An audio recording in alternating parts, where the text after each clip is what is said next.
Good morning, ladies and gentlemen. We want to get this meeting, I want to call this meeting to order. If everyone could please stand for the pledge. Pledge allegiance to the flag of the United States of America and to the republic for which it stands, one nation, under God, indivisible, liberty and justice for all. Thank you. We're going to jump right into this. Before we start, I just wanted to, I know many of the folks in here. My name is John Latham. I serve as the current president of the Ocean Pines Association. I want to thank everyone for coming out this morning. First item on the agenda will be the appointments. The recorder, Linda Martin, parliamentarian Bruce Bright, our timekeepers Jeff Hebner, Sergeant at Arms Lieutenant Joe Bailey, and the teller Steve Ransdale. Again, that is for this meeting. First up, or second up, I should say, is a presentation by Debbie Donahue for the Sam Wilkinson Volunteer Award. Debbie.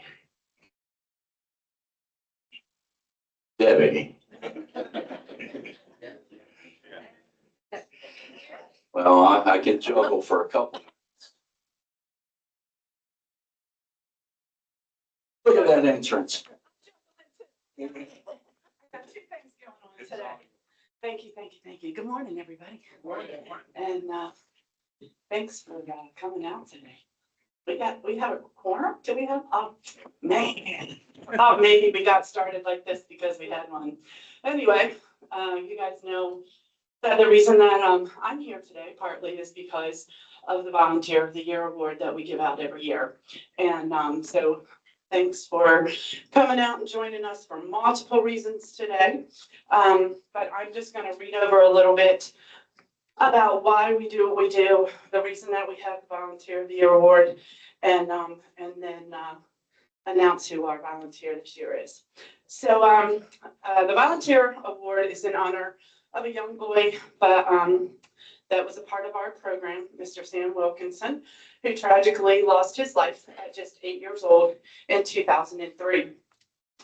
As a way to honor the memory of Sam and to honor the Wilkinson family for their dedication to Ocean Pines Recreation and Parks, this award was established to recognize other outstanding individuals who dedicated their time, talents to help others. Sam's father, Bob, was a volunteer at the time of Ocean Pines, coaching soccer for many years, as well as Sam's participation in soccer and many other sports. Each year, the Ocean Pines Recreation and Parks Department honors one volunteer that stands out in our department. This year, we're honoring a person, that has spent countless hours volunteering for our many programs, such as both of our Easter and Christmas breakfast, concerts in the park concession, our pet club, that is our Worcester County Developmental Program. Let's see, multiple different events. She mans tables in the park. She does a lot of different maintenance, miscellaneous other tasks. And sometimes she just comes and does things just to keep me on track. That's a chore in itself, let me tell you. She has been part of the Delmarva Chorus for 23 years and our personal little rock star. And I was actually going to take a picture of her last outfit at our last Delmarva Chorus. She's looking at me like right now I'm in so much trouble. But she was dressed like Joan Jett, and it was actually pretty funny. She became a part of our volunteer ladies by telling her friend Barb, which is back there, and she's in a whole lot of trouble too. She wanted something else to do. Now that is kind of funny because she's already a full-time volunteer at St. Peter's Lutheran Church. She is the fellowship chair. She is in charge of church events and now is working the Peach Festival.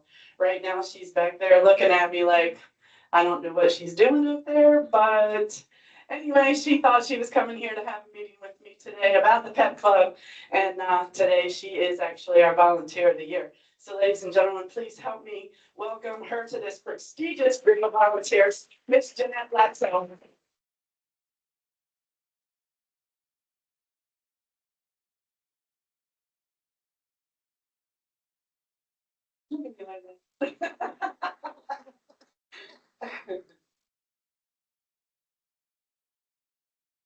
You could have done no. Just kidding.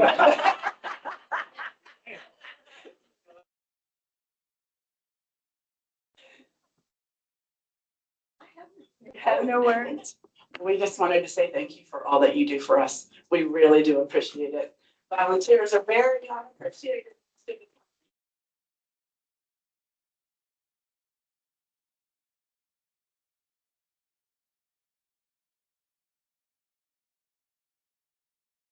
Thank you, Debbie. Congratulations. Moving on, ascertainment of a quorum, Chairman Ransdell, do we have a quorum? Okay. There's procedurally, if there is no membership quorum, there will not be an approval of agenda, approval of the 2023 annual meeting minutes, which was the last time we had a quorum. And there'll be no unfinished or new business will be conducted. There was no unfinished or new business on the agenda anyway.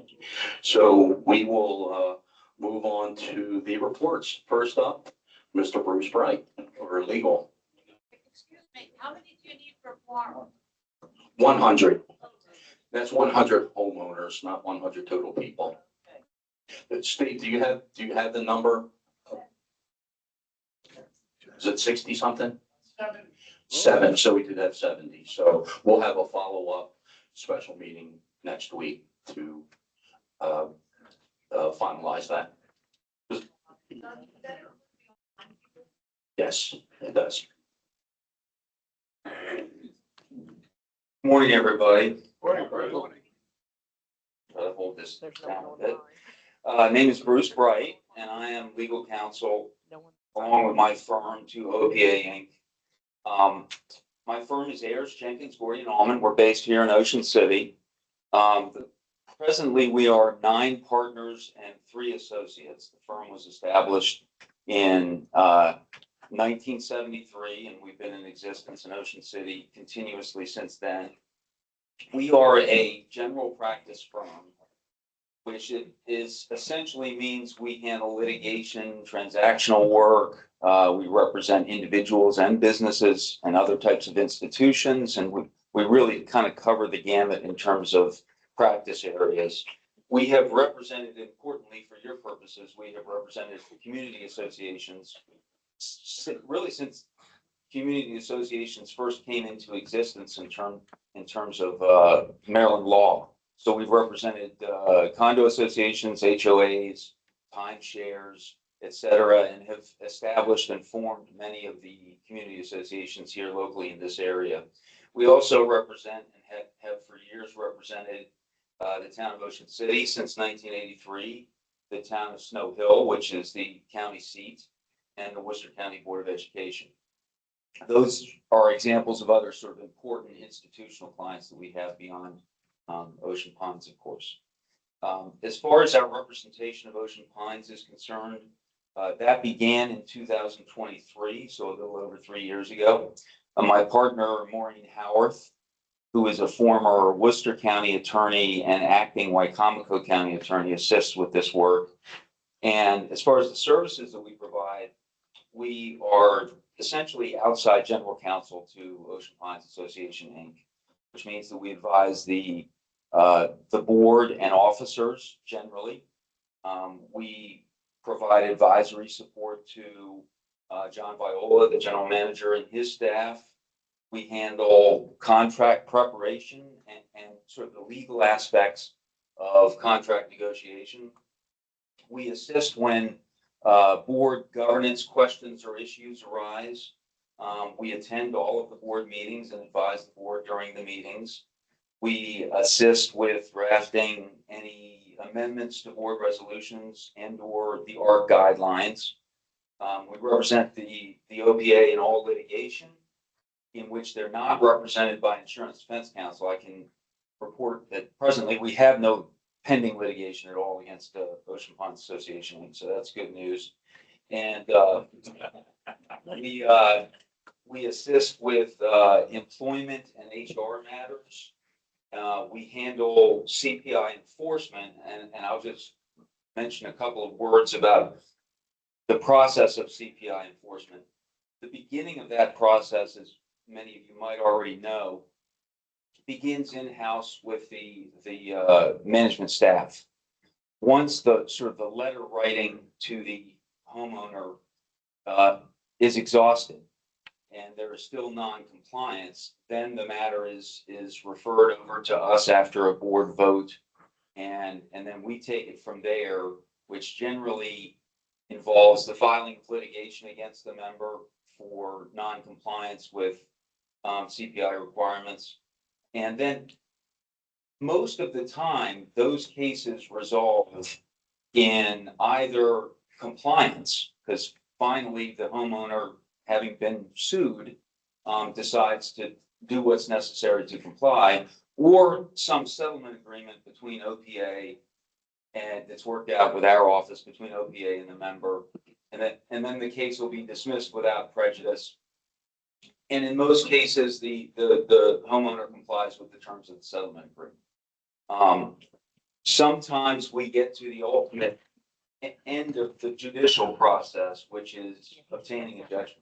But that rarely happens. Most of the time, it's the filing of the suit that prompts compliance either through a settlement agreement or otherwise. As far as other matters that we handle for Ocean Pines, we handle collections of unpaid assessments. And again, we have sort of fashioned ourselves at this point as a one-stop shop for all of the legal needs for Ocean Pines. It used to be that Ocean Pines had a couple of different firms that did a couple of different things. But we are now the one-stop shop for all of the legal needs, including collections of unpaid assessments. We handle that aspect or that service at no cost to OPA. The homeowner ultimately pays the fees that are associated with the collection action that's taken against the homeowner. I can report that from last August of 2025 to August 5th of 2026, we have collected approximately $126,000 in unpaid assessments. And all of that at no cost to OPA. So that's just sort of a brief summary of the kinds of things that we do for Ocean Pines. Ordinarily, I would be at this point summarizing kind of the highlights or the major tasks that we accomplished during the course of the year, other than the kind of the standard general counsel type stuff that we've been doing through the year. It's been kind of a quiet year, legally speaking, so I don't have much to report in that regard. But in closing, I will say that we, as a firm, Ayers Jenkins as a firm, and myself personally, we really value the work that we do for Ocean Pines and the fact that we have Ocean Pines as a client. It's interesting work. It's at times demanding, but it's always very rewarding and gratifying to provide a good service to an important institutional client like this. And so we're very happy to be in this role, to serve in this role. Congratulations, by the way, to the board and to management for really another great year of really good results. And with that, I will close and hand over the mic.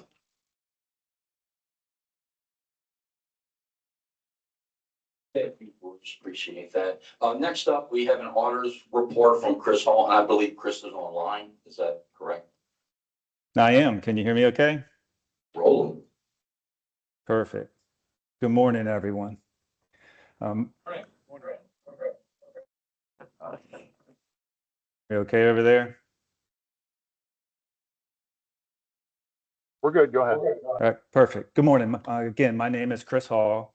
I'm a CPA and a partner in the accounting firm UHY. I'm based out of the Salisbury, Maryland office, right here locally.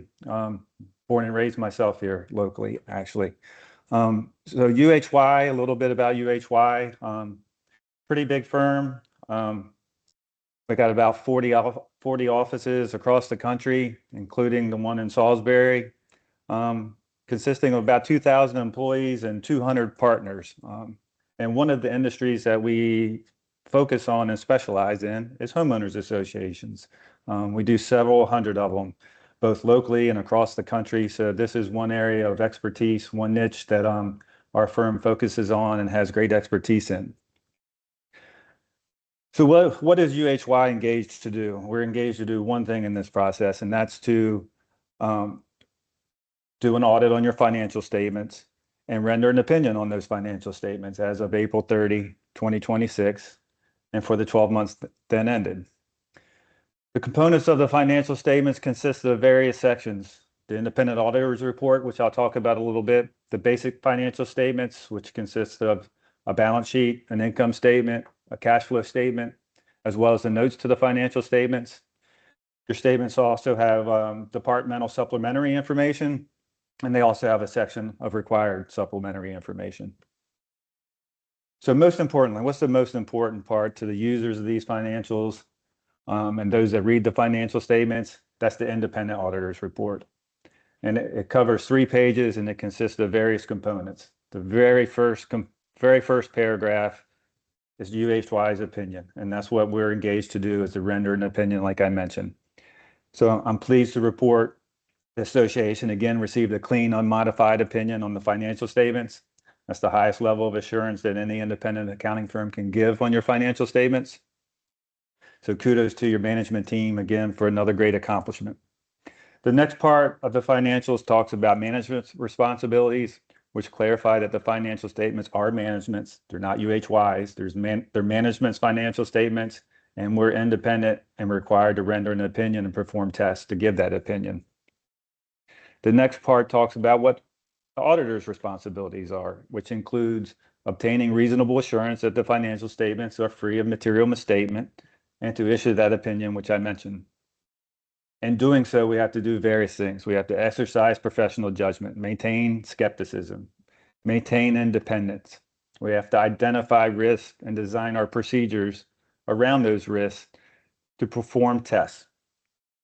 We also obtain an understanding of internal control, evaluate internal control policies, evaluate any estimates that are in the financial statements. And so how do we do all those things to render this opinion? Well, it's a pretty lengthy process. So just our audit team spends roughly 200 hours performing these audit procedures. It's not counting the time that your management team has to spend, your finance staff, your general manager, the finance team staff. They have, I don't want to say they have to be at our beck and call, but they have to, when we ask, they need to provide information. We have a timeline here, which is today's meeting. So what do we do in that 200 hours? Well, in late April, we start doing that planning that we talked about, talking to people, doing narratives, getting processes down, seeing what's changed from year to year, getting our internal control documentation, and planning our audit and our risk assessment. An audit has to have an element of unpredictability to it. We don't do the same test year after year. We have to change them. That's part of the audit procedures. We can't let management and finance know what we want ahead of time. There has to be an element of unpredictability. So all that begins in late April. On April 30th, we do go observe inventory. So we perform test counts at various locations to make sure what's on the financial statements and in your books and records is actually there. So we actually go do some test counts. We also send out cash confirmations, excuse me, and various other confirmations to financial institutions. End of May, early June, we do what we call year-end field work. On your balance sheet and income test, we test transactions. We make sure ledgers are reconciled, subsidiary ledgers. We test reconciling items. We test the purchases of your fixed assets. So we do all those procedures in June. In July, we'll call wrap-up procedures, which includes preparing the financial statements.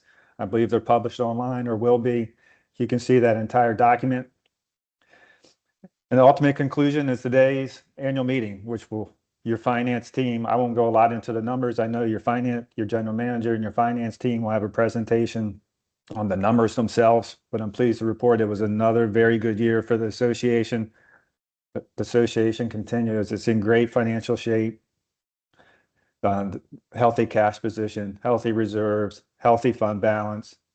The association continues to be in good hands. So I'd like to again thank the finance team, from your general manager, your board, your general manager, all the way down for the cooperation during this process, and to thank everyone and great job, on getting this clean, unmodified opinion. Thank you very much.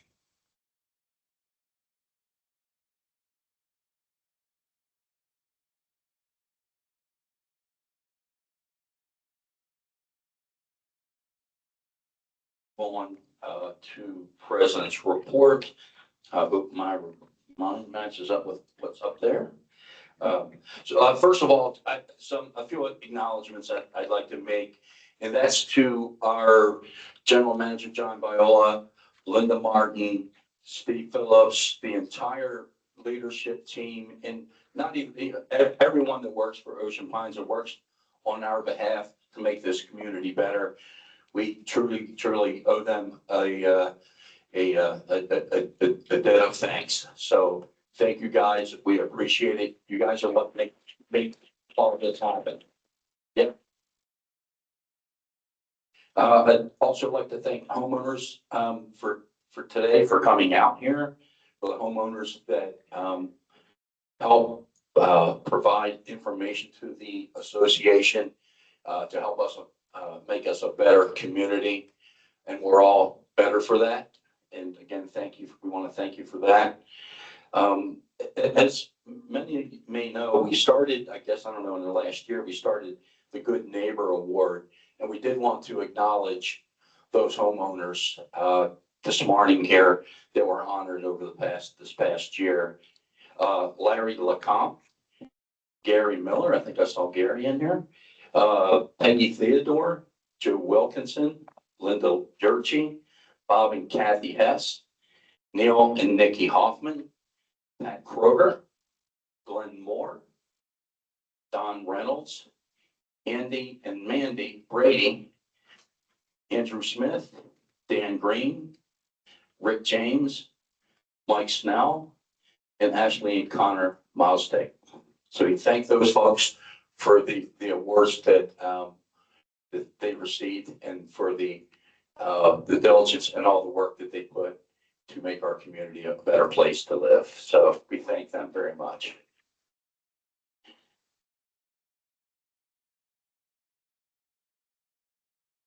So a year in review, I'll just highlight a couple things.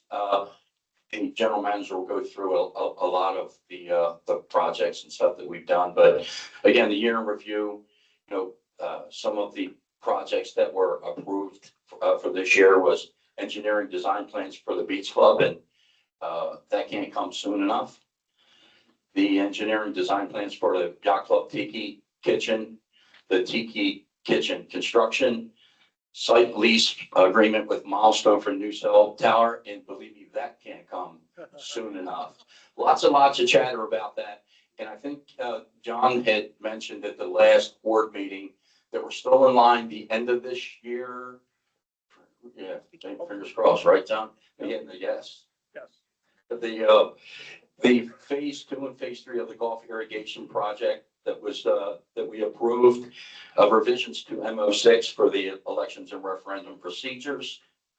Obviously, earlier this year, approved the 26-27 fiscal budget, approved the contract for the Southside Fire Station, multiple purchases for golf maintenance. And this is important to us, is the extension of general manager's contract. So that's very, very important to our future. And we're very, very thankful for John Viola again.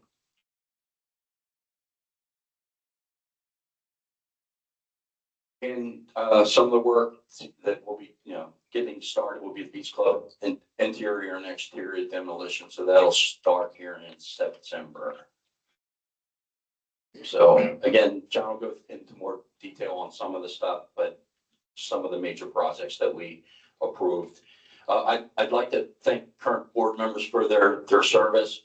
Rick Farr, Jeff Hebner, Monica Rakowski, Elaine Brady, Stuart Lackernick, and Pat Leonard. I'd also like to thank the board members that were just recently elected yesterday, Pat Leonard, Amy Beck, and myself. So we're thankful, and we look forward to the year in front of us. So it'll be another great year here in Ocean Pines. So having said that, we'll move on to the general manager's report. Thank you, John. Good morning, everybody. Before I start, I just want to acknowledge the professional support service that I and my team have received from Bruce Bright and his firm, Chris Hall and his firm, John and the board, of course, all the homeowners, and in addition now, the relationship that we built with Touch of Italy. So I just want to thank everybody for that before I start. And of course, the team. All right, let's go. As we start off, I start off with our approach, the overview for today. So when you look at the categories that we've put here, amenities, safety, and infrastructure, throughout the years that I've been here, every time you see a survey, those are the categories that always show up that are highlighted. They're something that's emphasized. So we will talk about that. These are all the topics that we will, between Linda and myself, we'll talk about.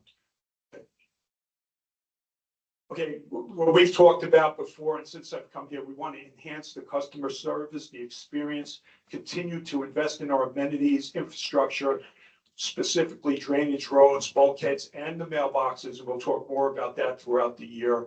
Certainly, this was definitely jump-started from back in 2017 when we first came in. We want to drive efficiencies, teamwork to produce results, contractors versus in-house. We have used outside contractors where we don't have the expertise or the manpower, people power. Continue to develop replacement plans for bulkheads and roads along with drainage and pipeliners. Reallocate costs, efficiencies reallocated to maintenance for drainage and mailboxes. So one of the things we've done, and I'll talk more on the financials, is between the organic growth in revenue and reallocation, repurposing, and efficiencies with expenses, we've kept the assessment down, but have been able to jumpstart many of these items that really weren't there back in 2016, 2017. And yes, there's always room for improvement to build more on that, because I know a lot of people have a lot that they're looking for. So we are trying on that. We partnered with the food and beverage contractor. Very excited about that. Hopefully to be able to talk more about it. You know, the word partner, I've used the word hybrid. They are not a part. They have not bought any of our amenities, please. Some people have told me that. They have invested in the kitchens. They've invested a lot of money in the kitchens. And that's what we're talking about there. But there are amenities, there are structures, we lease it to them. All right, so please, hopefully if that word partner or anybody brought it up, I usually use hybrid. And of course, again, focus on customer service. And I always feel, and I tell my team, that together we're better. This is a good way to break it up. And again, now we have about 8-9 years of doing this. So where were we? I still go back to 2016, 2015. We had an operating deficit of approximately $1.6 million. The assessments were at an all-time high back then of $996. Drainage, bulkheads, roads, mailboxes were not funded, and all amenities had operating losses. Where are we today? Where have we been over the last 7 years? And we did hear Chris talk about it, and it's always good to hear an independent person say about it. When you look at our balance sheet today, we have operating favorability of $3 million at the end of fiscal year 25-26. So not only did we cover the 1.6, we have $3 million, as well as how much we've invested in infrastructure, especially what we're going to invest over the next year. All that money came from the operations, came from the efficiencies, came from organic growth. What we have done over the last 7 years have contributed to the current prior year assessments of 915 and 875, which were the last 2 years, being lower than any year since fiscal year 2013. And if you've been around as long as I have, and you look at the amenities and everything, you can see the difference. And yes, I know some people, you know, if we're doing the beach club, where's the sword and racket? We're getting there. We're getting there, just like with golf and racket sports. We do have a robust drainage, bulkhead, and road programs, especially when I compare it to where we were in 2017. And we want to do more. And we certainly have done more with drainage. We completed a 5-year DMA reserve study in December. That's a big one. What that does is, again, independent. I should have thanked that team also. But that shows that everything we're doing, it has been blessed or it's been reviewed by an independent party. We've received their feedback and input. And that's how we come up with our strategic plan and what we're addressing, whether it's bulkheads, mailboxes, or anything. That's all part of a plan that's been independently reviewed and presented to us or work with us. We confirm we continue to be at minimum threshold low levels independent from the independent outside party. So with the DMA study, our reserves, and you heard Chris say that they've never been better or stronger. But that has also been confirmed by the DMA company, the independent company, and we have guidelines that Steve and I and the rest of the team have to maintain, and we update the board and the association with it. So there is an independent factor in there. What's next? We are positioned well going into major replacement maintenance initiatives, the firehouse construction, and yes, that will start probably hopefully in a month. I see two gentlemen smiling, they're smiling, I'm smiling. And I'll talk a little bit more about some things came up that we interested. The beach club renovations, again, Touch Italy will be putting in a kitchen, but they lease. No way that they own the beach club. Golf course irrigation, phase 3, continued drainage work, roads and mailboxes. Okay, with that, I'm going to hand over to Linda. We'll take you through a lot of the operating slides. Linda. Okay, aquatics. This is the maintenance issues that came over that we took care of this year. Sports court patio was paved in fall 2025. I know it took a while for the installation of the fence to be put back up, but that was done back like a couple months ago. Mumford's concrete pad installation that was completed in spring 2026, and the swim racket bathrooms renovated in spring 2026, and that's before and after pictures of that. Classes, we have started Saturday morning classes at a sports court for those that work. So we do have some exercise classes at the sports court pool, and the swim lessons are now at capacity. For years, there was a law, but now they're back at capacity. But we do ask you to schedule for fall and winter lessons if you're interested. Okay, the beach club, and we're hearing a lot about the beach club lately, and you'll see, Linda put some designs up there, some pictures of what it's gonna look like. We've kept the iconic structure. We will be basically in stages, which I'll talk about, renovating and doing maintenance to the building. So the beach club, the beginning of every season, and what we talk about for this year, the palm trees are installed. I know a lot of board members like it, a lot of homeowners like it. We did put in the palm trees. We always try to do a little extra each year. The repairs to decking, we did the best we could. We were just coming out of the storm and everything, but we might have been a week or two late, but we did get there and replace damaged boards, nail down loose boards, and painting where needed. Of course, with this in the stages, one of the biggest stages, we're going to replace the deck. We're going to enhance it, and it's going to be pretty neat. I can show you in some of these slides. So the renovations have been broken down into different stages. You can go look at that any way you want, but the bottom line is you have to do something like that. I had to chunk it out. There's no way we can do it all at once. And these are all part of replacements that are part of the DMA study, and we're following that. So stage 1, the demo, the inside and outside, and we have to reinforce the floors inside, especially with the kitchen that's going on upstairs. That has been approved by the board. We have picked the contractors, and that will start as soon as we can right after Labor Day. Stage 2, replace the pilings, the deck, and glass railing. So if you see on the pictures, if you can see it from there, there'll be an upstairs deck off the room upstairs that I guess hasn't really been used for decades. There will be a restaurant up there, hopefully, and a kitchen that Touch Italy will put in. So you would have that deck up there overlooking the beach. I know once it's completed, I'm going to love to go there. The downstairs, we're enhancing that deck. That will go out all the way to what I call the boardwalk right now, where there's that lower deck, right where the sand is. That'll give more room for everybody. That kitchen will be redone downstairs. And the siding will also be redone on that building. So we'll get a new look on the outside. They will do the inside. There's certain things that we will do. So that pretty much talked about everything. We will have to replace the plumbing and the electrical, replace the windows and the siding on the building. And of course, we would need an elevator. So I think that the middle slide there shows you the elevator in white. If you go up there afterwards, it actually fits. It blends in really nice with the building. Golf. Okay, golf. So we heard John talk about the irrigation project. We're in phase 3. We completed phase 2. All the information's there. I'm not going to go through it. It's there for you. If anybody ever has any questions, please info@oceanpines.org. Somebody from the team will definitely get back to you. This is all the maintenance that we did there. The parking lot was restriped. Again, T renovations completed. First renovation went through 2026. We are changing the type of turf that is on there. So far, so good this year. We will continue to do that. The bathrooms were renovated in the spring. You can see that. And honestly, this is the first year, and I'm gonna keep my fingers crossed, I have not received any complaints on it. But we have put 3 different teams that go out there and check it all day long. The quad path, we haven't done that yet, but it probably will happen the next couple of weeks. We will be doing some repairs on that. And with that, the marina.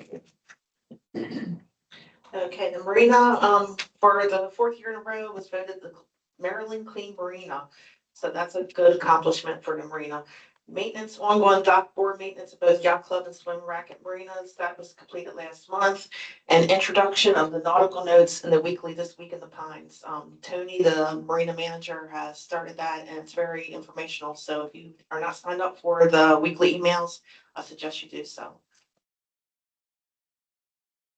Racket sports maintenance, over almost 800,000 was spent over the last 6 years in the racket center, just for maintenance issues alone. The crack repairs were completed this, in contractor in the fall of 2025. And I think we have some scheduled for this upcoming fall as well. Shade structure was installed in spring 2026, and light on court number 8 repaired in spring of 2026. Recreation and parks, they have a lot of activities going on. If you can just check the activities guide that's coming out, it should be coming out probably sometime in August. Sign up for some of these classes and events. Bocce ball courts at the yacht club, pavers installed fall of 2025. Bleachers and shade tents installed spring 2026. Annual maintenance completed in spring 2026, and leaderboard installed in June. That's thanks to Gary Miller. He did a lot of the field work to get the leaderboard advertisers. Dog park, regular maintenance, launch was added in the fall. Community center, we replaced the HVAC and the kitchen floor was redone. Camps for the 2nd year in a row sold out within the 1st week. So that's a good accomplishment as well. And 4th of July was another successful celebration of 5K race, carnival, and fireworks.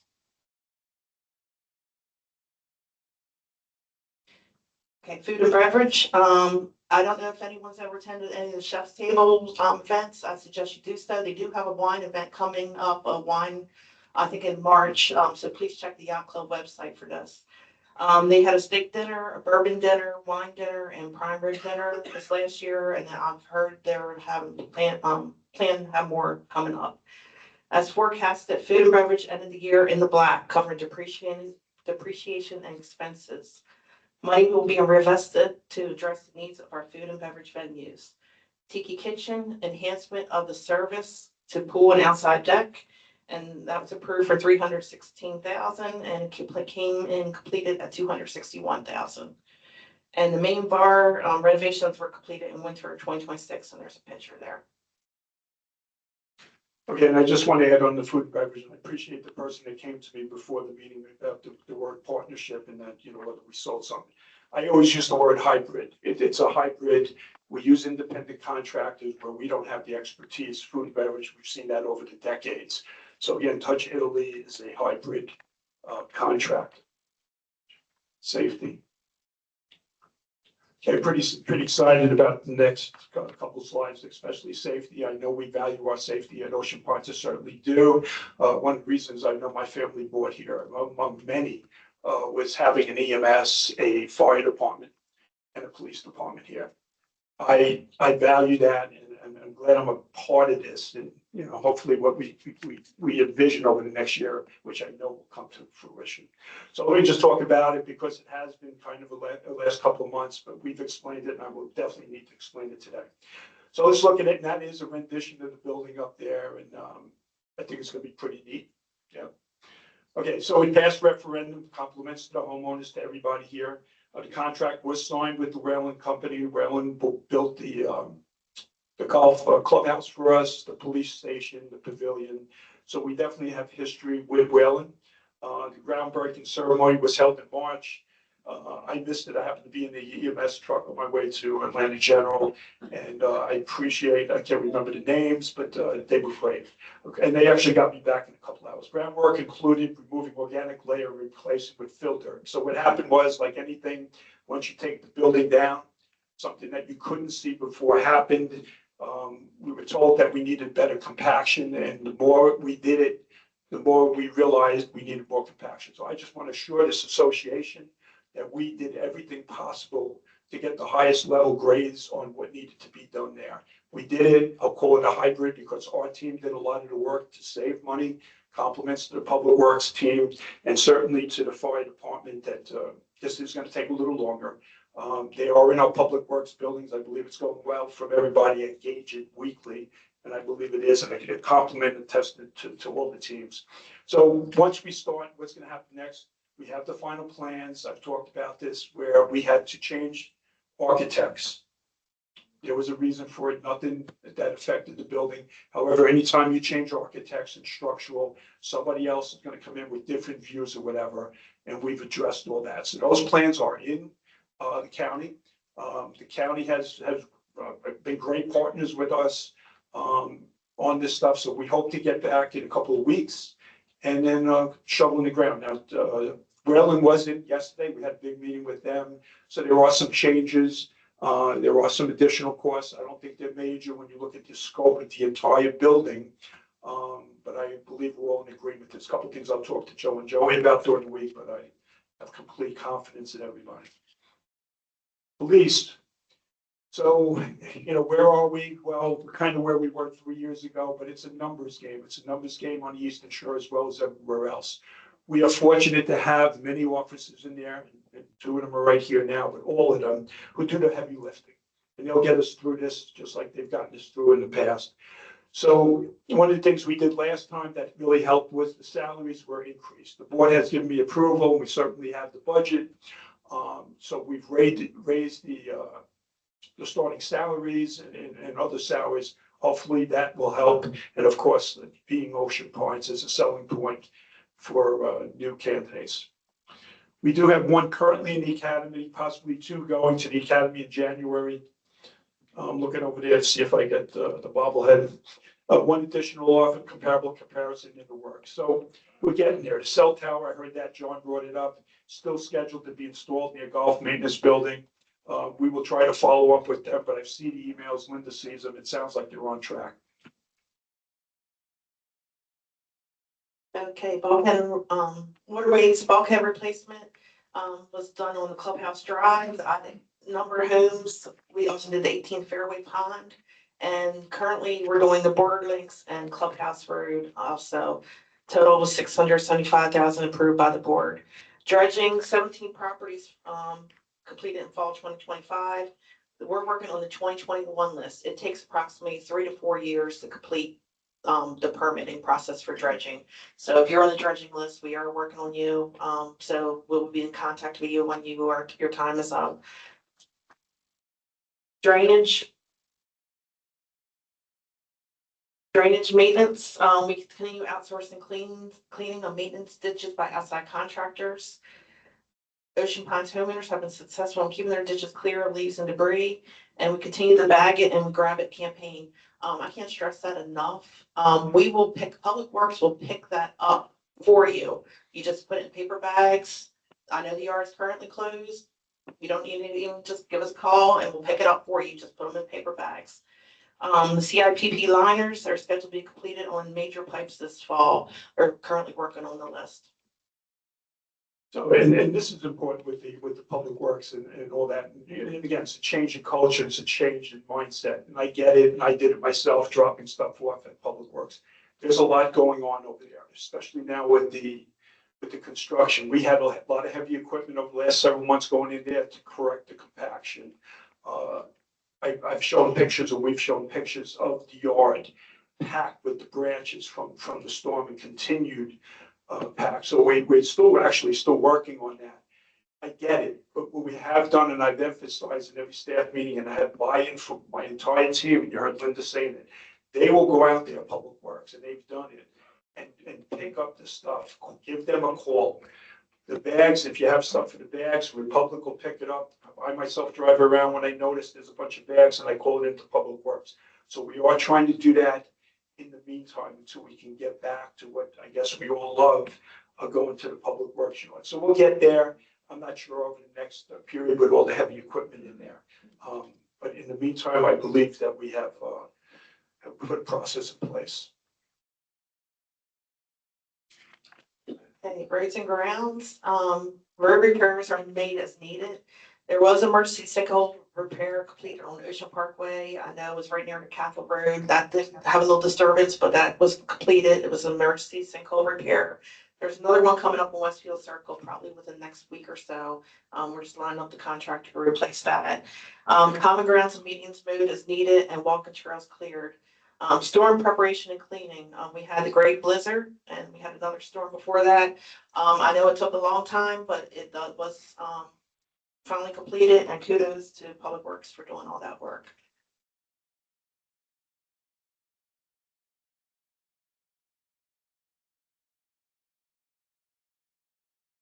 Landscaping and beautification. Landscaping added and enhanced the beautification of Ocean Pines. We have the iconic sunflowers in the middle there, along with other the spring.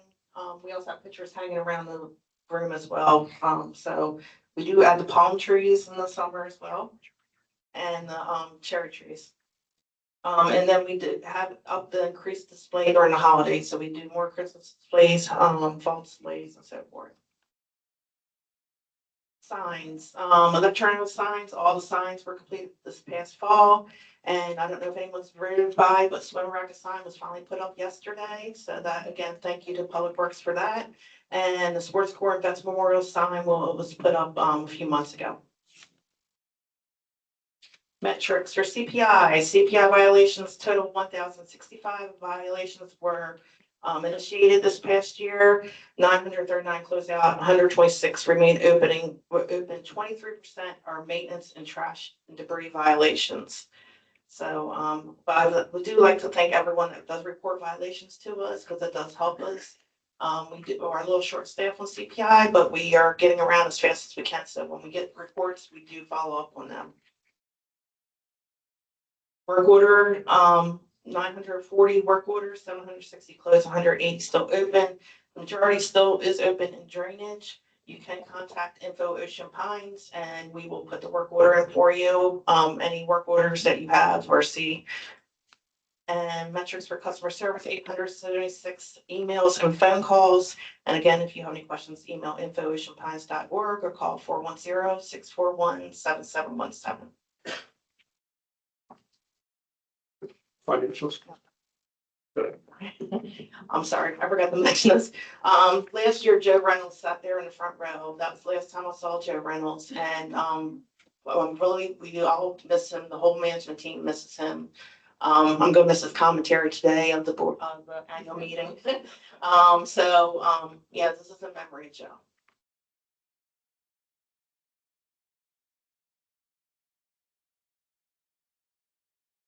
I also miss Joe and also Tom Stelz. Just Tom a lot. Okay, financials.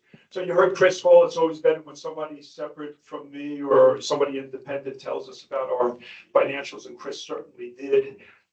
He told you where we're at, and we're all very proud of it, and we hope to continue. But let me highlight where we're at. So if you look at the schedule, hopefully you can see it. We've been trained to go to that bottom right corner, and that pretty much tells us. And it was Joe who gave me feedback on this from other meetings. Just tell them that bottom right corner, that's what they want to hear, and it's true. We were favorable to budget $456,000. So, obviously, your budget, we've always enhanced our budget every year on what we're going to do. And certainly the results show that. And again, I know we can always do more because there's something that, as we go down the list, that somebody is waiting for.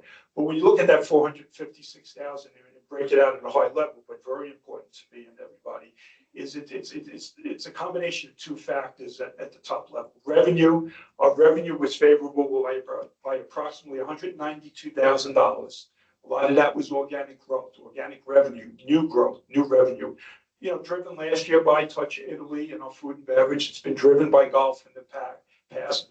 We've called that the economic engine. But again, all our amenities are certainly doing better than what they did 7 years ago. But what's driving that revenue and the efficiencies for expenses is our senior management team. So on the expense side, we were under expenses by approximately $264,000. That was efficiencies of reallocation. We reallocated money to other items, specifically drainage, the mailboxes. There was never budgets or reserves for that. We have allocated money there for maintenance and replacement and many other items without increasing the association's assessment. And that 456,000 will be reinvested in our amenities, our balance sheet, and our assessment. There's a couple other slides, but I mean, this one to me, they're all a report card, but this slide here, I've talked about what we've done over the years, and it's broken down by assessment year, fiscal year.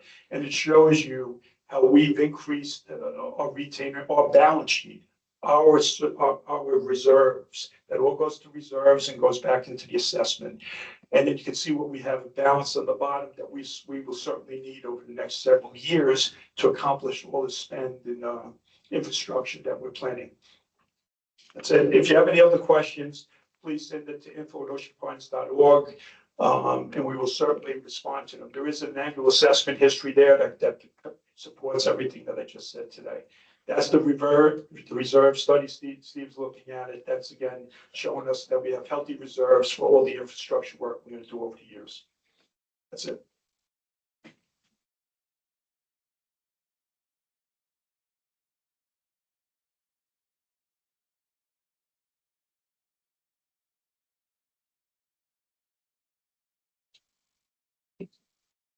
I'll give it one more try and they're gonna.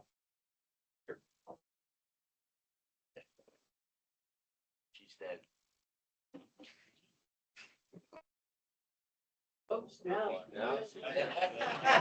That's why it doesn't work. Keep finding another one of those.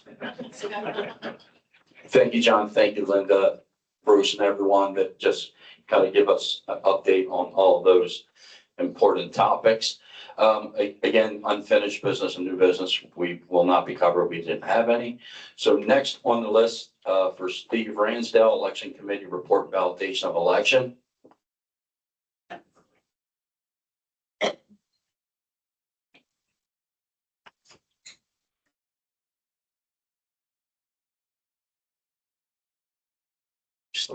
Thank you, John. Obviously, we won't be validating the election as we don't have a quorum, but that will be done at next week at a special meeting.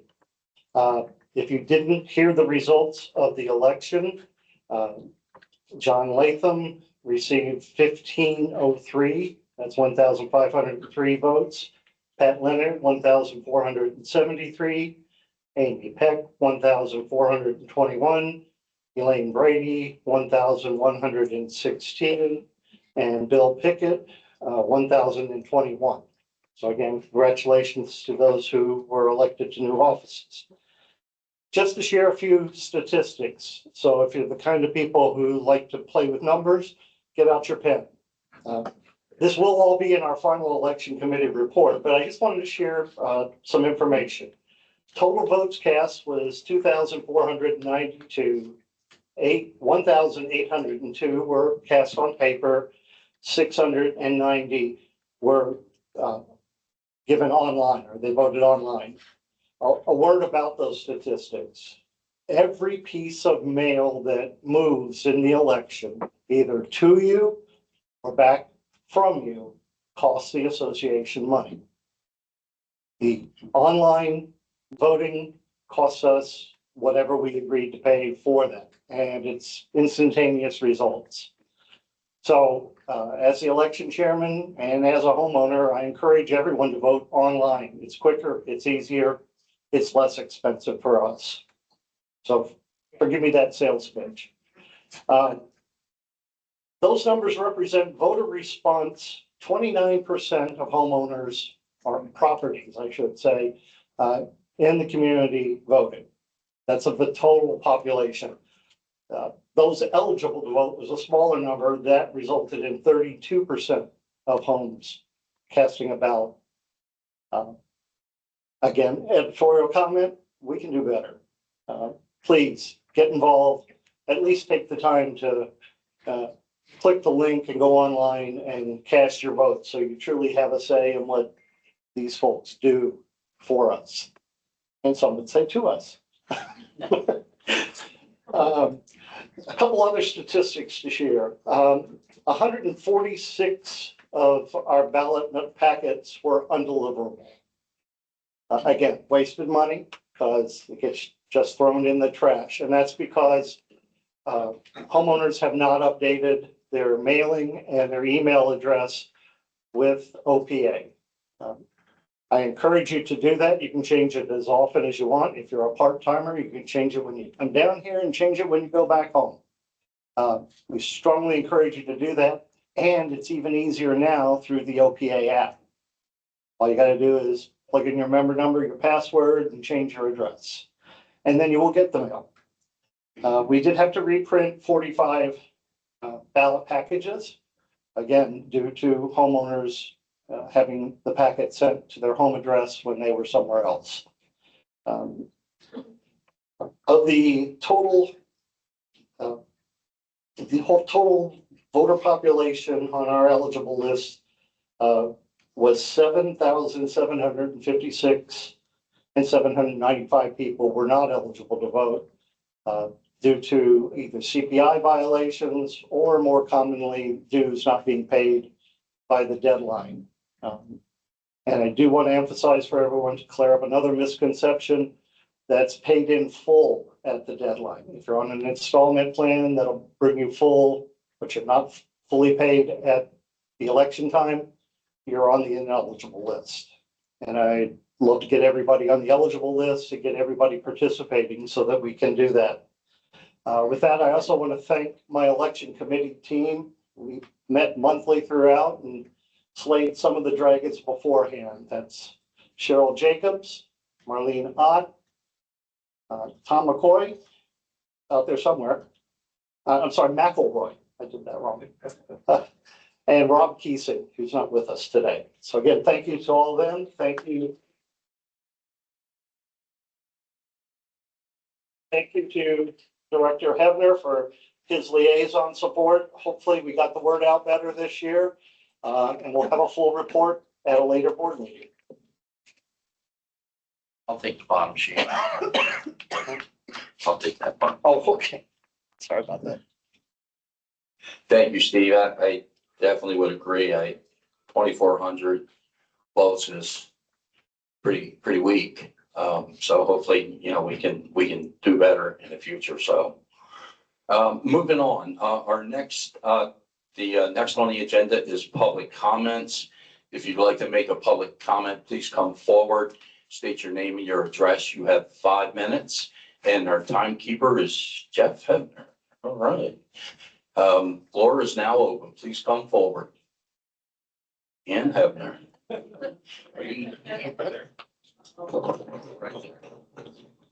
going to see if he's on point.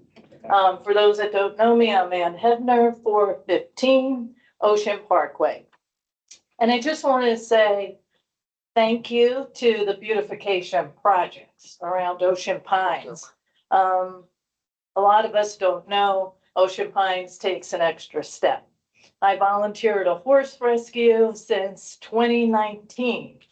And since then, our fall beautification project, straw, pumpkins, mums have gone to the horses, to the pigs. So even though, you say, oh, why are you spending money on pumpkins, this and that, they get plenty of extra benefits from our beautification. And I do like our mini tidal basin. Lived in DC and the cherry blossoms are great. But I just wanted to say, everyone doesn't know all the extra steps, all the volunteers do, and how Ocean Pines has helped our horse rescue for many years. The straw, helps the pigs stay warm in the winter, and all the animals love the pumpkins. So thank you. Your beautification projects go way beyond Ocean Pines. Thanks. Oh, wait. Hey, and if you like to volunteer with horses, see me after the meeting. Thank you. Shameless self-promotion.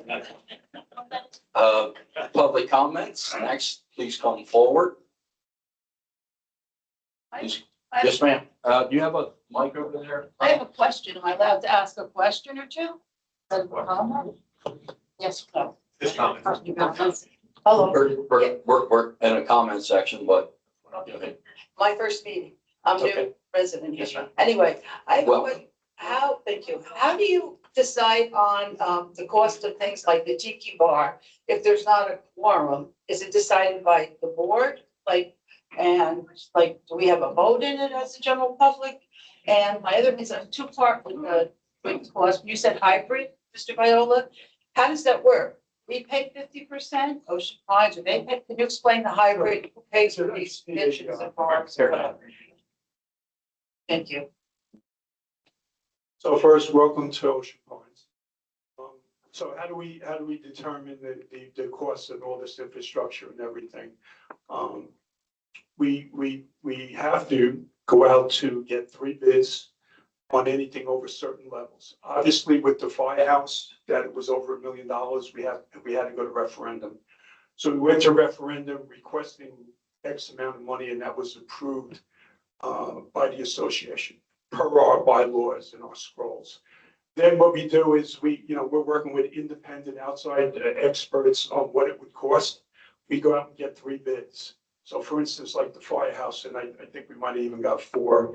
We get 4 bids, and then we usually go with the lowest, which is recommended by the team, the senior management team, and then has to be approved by the board.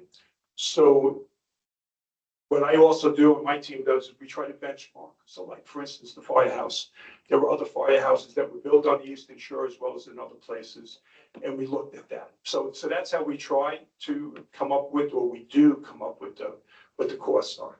As far as the hybrid, what I'm trying to say is, or we had used the word, or somebody used the word partner, and somebody came up to us and said, do they now own the amenity? And the answer is no. And I guess the contract that was talked about was Touch of Italy.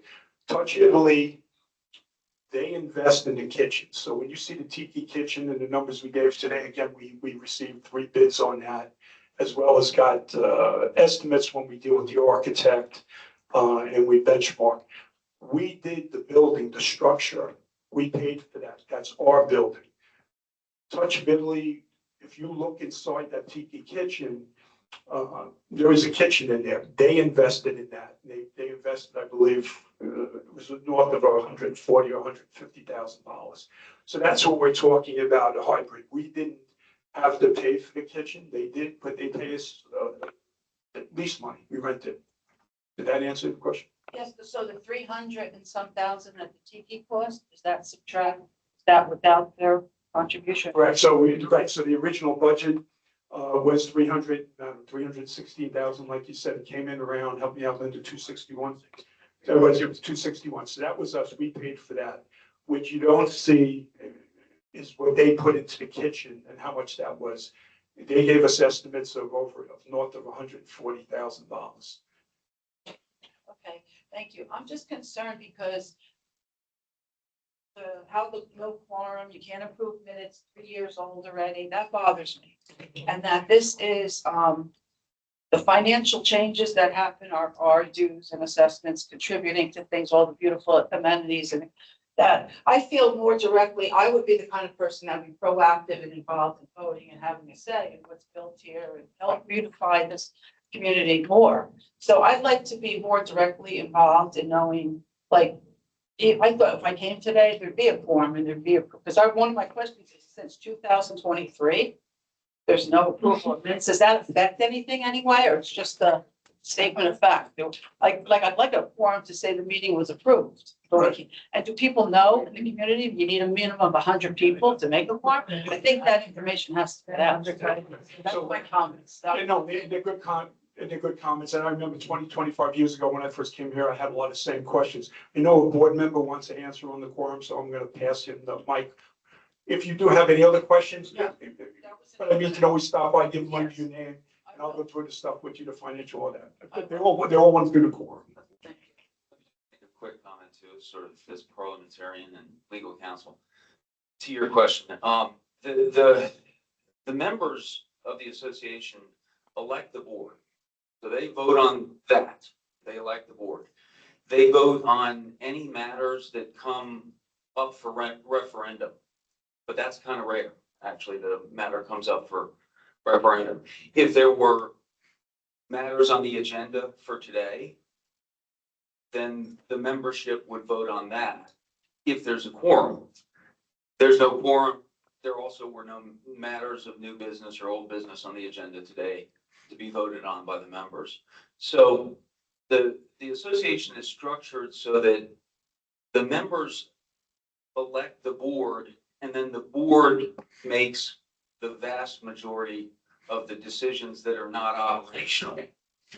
The general manager and his team handle the operational level of decision making. So it's quite a good structure.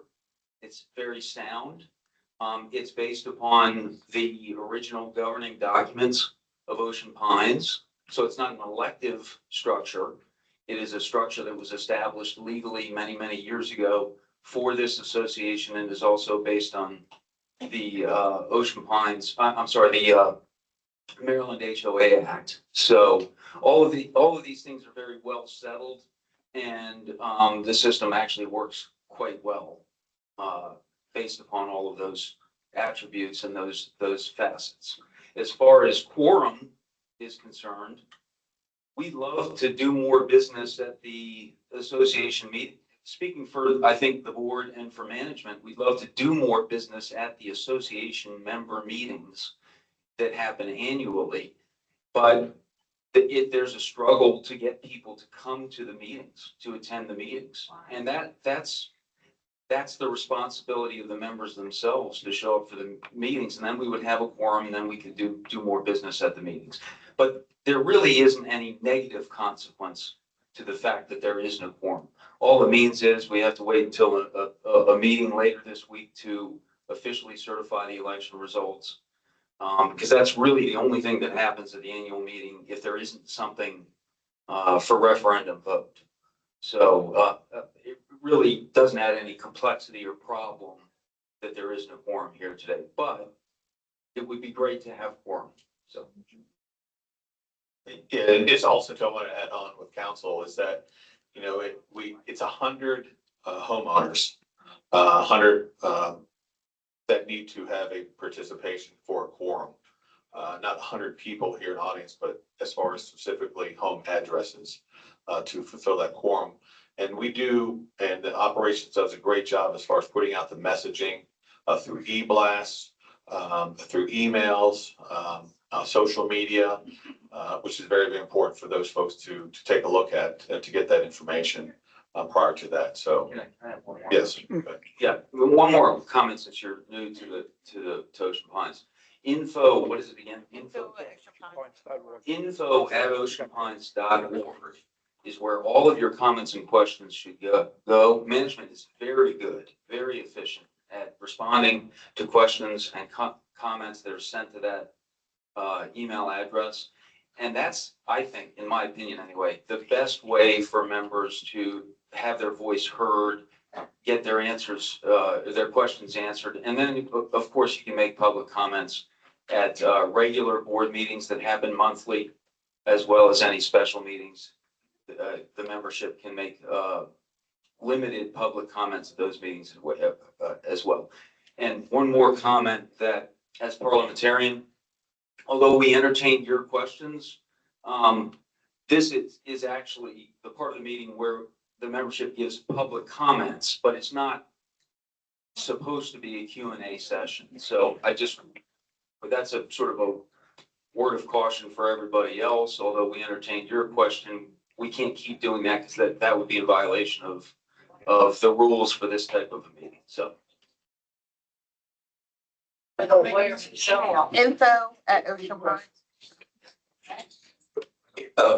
Were you looking for the email? info@oceanpines.org. And I'll just add something to that, because we often get many emails that come to the directors, and we would respond that we're going to move it over to info@Ocean Pines. There's a reason for that. We're trying to track, as Linda reports how many emails. We don't want them just emails just about drainage or a park or something, trying to get them all together. Because once we get them all together, we're able to ascertain, hey, 25 homeowners have reached out and asked about when are we going to clear the trail or something. So if we just have them pushed out, because I've gotten some feedback that why do we push it to info@Ocean Ponds? Because we need to track, because we don't have any other mechanism, rather, so we're not kind of running rogue on it. So, okay. Next, public comment, please come forward. Good morning, Marlene. Good morning. I've been a resident here for 60 years, 55 years. I'm going to give one of our History of Ocean Pines books to this new homeowner, so she will be able to know more about our history. I do. Marlene, name and address. Marlene Ott on Warbler Court. Started out on Clipper Court, then on Warbler Court. But I am on the History Committee, and we do have these books. The admin office has them, as does the Pioneer Craft Shop. They're $20. It's a reprint of Mr. Bud Rogner's book that traces the history from 1968 to 1998. And then the History Committee is working on a coffee table picture book, which will update some more of the history and the older pictures. They have given us a whole room where we have literally thousands of pictures that we're going through. Mr. Tony Russo is going to help with that. Anyway, just wanted that. My other comment is I would like to make a suggestion, and that is I think it would be nice to name the Southgate Pond. And it's what they always call it. I would like to make a recommendation to be named for Colonel John King, our first community manager, since it's near the Veterans Memorial. And then maybe the other lake that's there that's not named, maybe that's for Mr. Martinstein, and there's an island there, and I'm sure John Talbot would like to have the island named for him. Thank you very much, appreciate it, and I'm sorry we didn't have the quorum. Thank you, Marlene. Steve?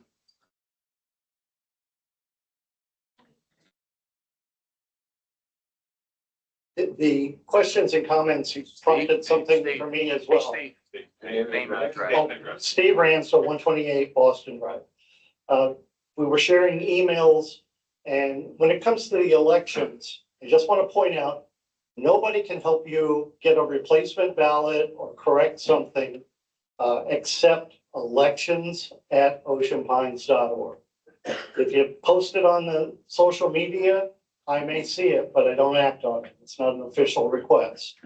So just to share that. So going forward, update your records, and please, we want to help. We can always get you a replacement ballot, but only if we know through official channels.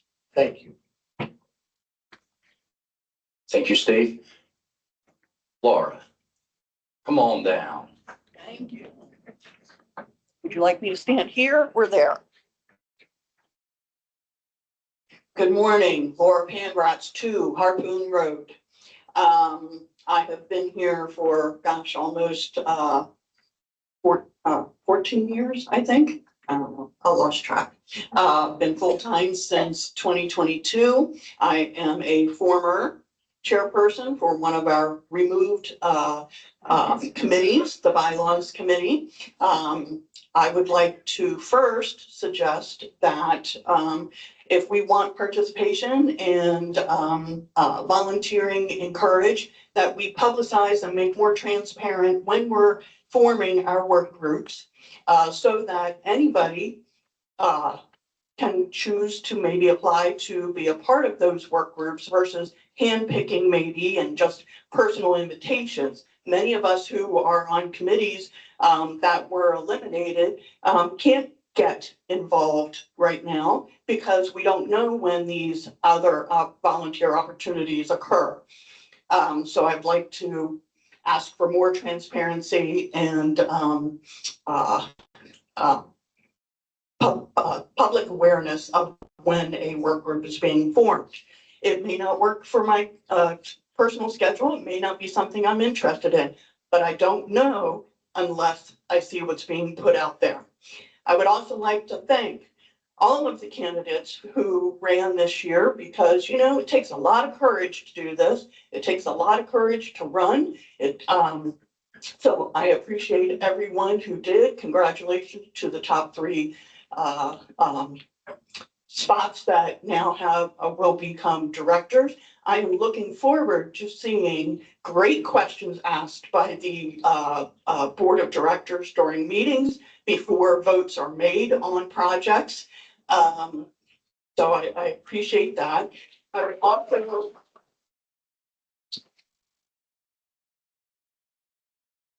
let's see. I would also suggest possibly considering for the annual meeting, since our virtual attendees do count towards quorum, to be able to have public comments available virtually for those who cannot physically be here because you're counting them as quorum. So maybe consider at least for the annual meeting. It would be nice if we could do that for the regular board meetings. Somebody has a health issue, can't actually be out here, you know, they could still interact. So I'd like to put that forward. And let's see. Yes, it is kind of amazing that it's been 3 years since we've had quorum, right? Makes you wonder. But one of the last things I'm gonna finish up with is, and I wore my special shirt for you.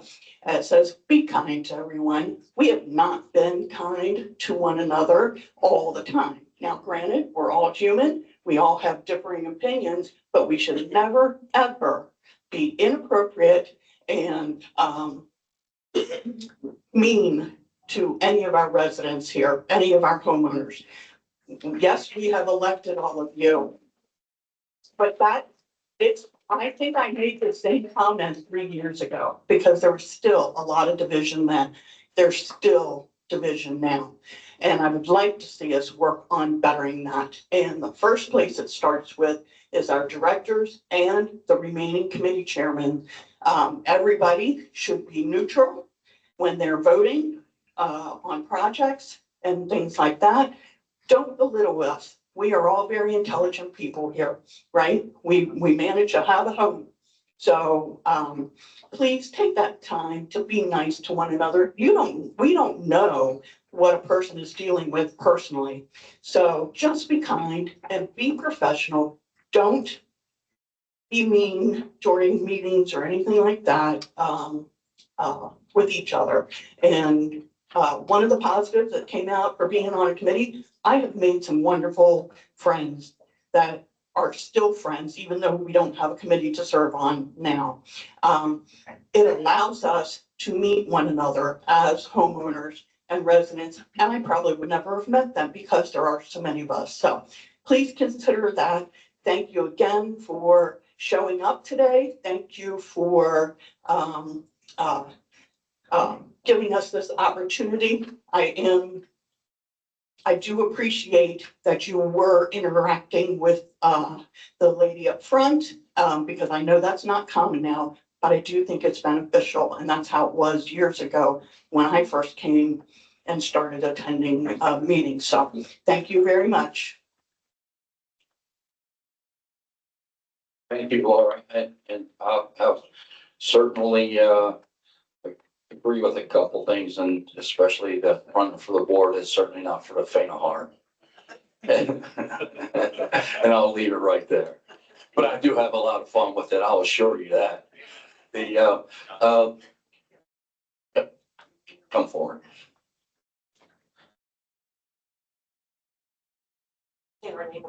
Yes. Brenda, 128 Boston Drive. I just wanted to say that we've heard a lot about transparency and communication, and I was very disappointed to hear that the actual board meetings where we get involved and come hear what's going on for the summer months were moved to a Monday during the workday when a lot of us cannot contribute and attend. And I would like that reconsidered or possibly evaluated to still remain on the weekends when more of us are in attendance in the community. Thank you. Thank you. I'll just add something to that. We've talked through the years about Saturday morning meetings Wednesday night meetings, Thursday morning meetings, how do we gather the greatest attendance? So we're trying to do something different to let folks come out. So quite honestly, whatever time we have that meeting is not going to meet everyone. So we're just trying to figure out where does it fit best, because we do want and encourage folks to come to the meetings. Continue. Giuseppe, come on down. Sharp dressed man there, isn't he? Guys always dial in. Hi, Giuseppe Giovanni, Kosha, 96, 96 White Horse Drive. First off, I'd like to talk to the lawyer over here, in my opinion. Oh, sorry, I'd like to talk to the lawyer himself. I just wanted to be optimistic about this. This footer foundation that you're putting together back in Ocean City and Ocean Pines is going to be extremely difficult. Okay, it's not easy. Okay, I told you that several months ago when I was here. That footer with that pond across the street and the hurricanes and the obvious problems that it could create, that footer is going to have to be checked by engineers, and probably more than one.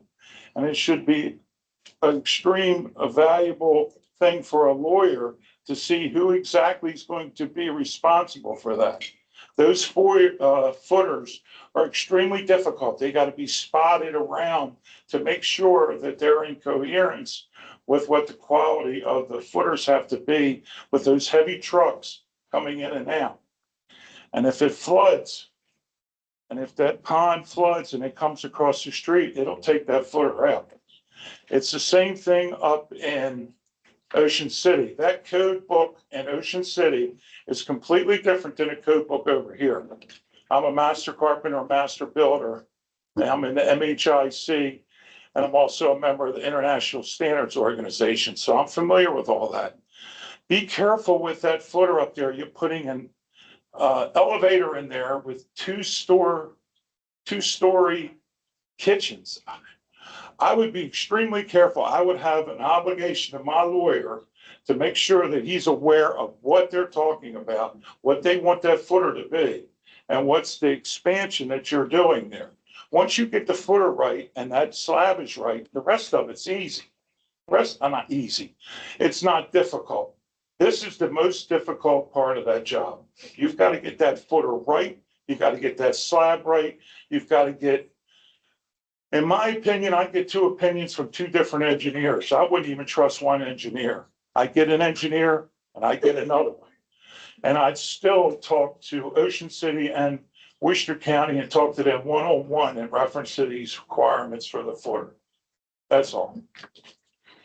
Just, Giuseppe, are you speaking to the Beach Club or the fire department?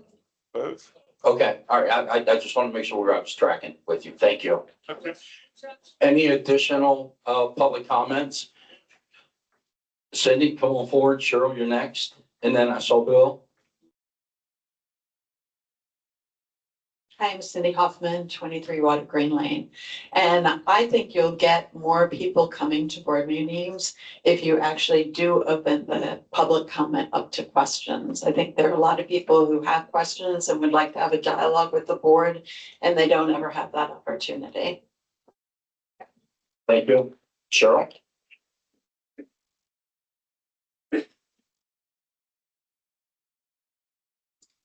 Morning, Cheryl Jacobs, 1223 Shelton Lane. I wanted to talk about the problems getting a quorum. We have been trying all different kinds of ways to get people involved. We have low voter turnouts in general elections, local elections, and just showing up to have a voice about your community here today. And so if any of you have any ideas, because communication is such a big problem, we keep putting things out.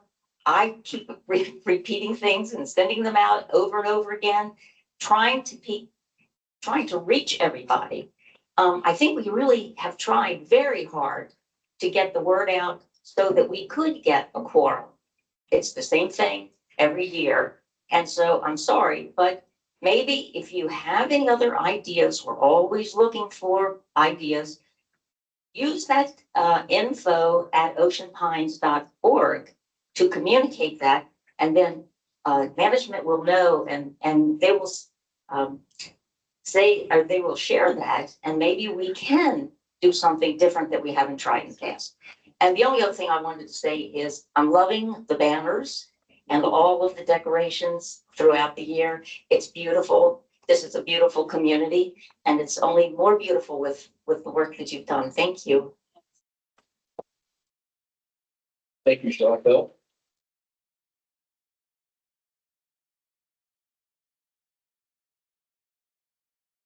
Hello, I'm Bill Pickett. I was a candidate, 126 Pinehurst.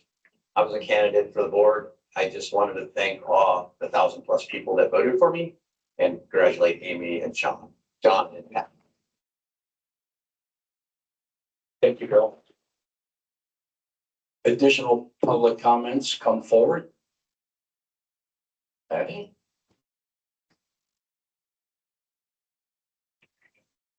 Good morning. My name's Patty Stevens. I live at 171 Nottingham Lane, and I've lived here since 2019. I'm Kathy Wigg. I live at 1200 Ocean Parkway. We have owned since 2008 and full-time since 2016. Kathy and I are members of the Worcester County Bike and Pedestrian Safety Coalition, which has had a long and very positive track record of working with Ocean Pines, general management, the previous board members. First, I wanted to thank the outgoing board members for their service and their leadership in our community, and congratulate the new board members that we look forward to continuing a positive working relationship. For those that don't know, the Worcester County Bike and Pedestrian Coalition is a volunteer coalition that includes the towns of across the county and Ocean City, Worcester County, nonprofits including Lower Shore Land Trust, the Beach to Bay Heritage Area, and a number of homeowner associations, including Ocean Pines. And we work on identifying opportunities to improve safety for those who bike and walk in our community. Many of us do it for recreation, as I do. There are many people in this county who use bikes and pedestrians, their feet and scooters to get around because that is their means of transportation. And for those of you who watch and see, especially in the summer months, our J1 students, many of our elder residents, they're doing so on roads that were not designed for pedestrian access or for bicycle access. And they're some of the great work that we've been able to do with the association. Mr. Viola and Eddie Wells went out and walked a number of the trails a few years ago, identified where there were crosswalks that needed to be put in, where those trails crossed the roads. That was a great success. Signs were put up to let drivers know that there are crosswalks there. We worked closely with the Recreation and Parks Committee who had made recommendations for crosswalks. And so we look forward to continuing this track record of working with you on identified opportunities to make our community safer for all. Thank you.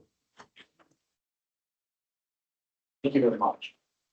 Additional comments, please come forward.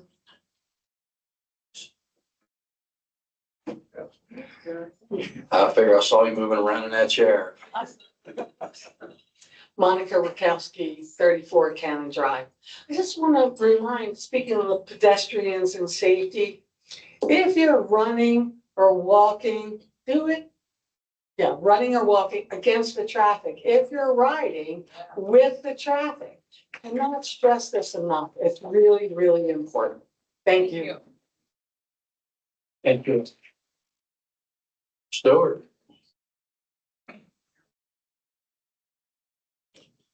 Stuart Lackerty, 9 Widows Watch Court.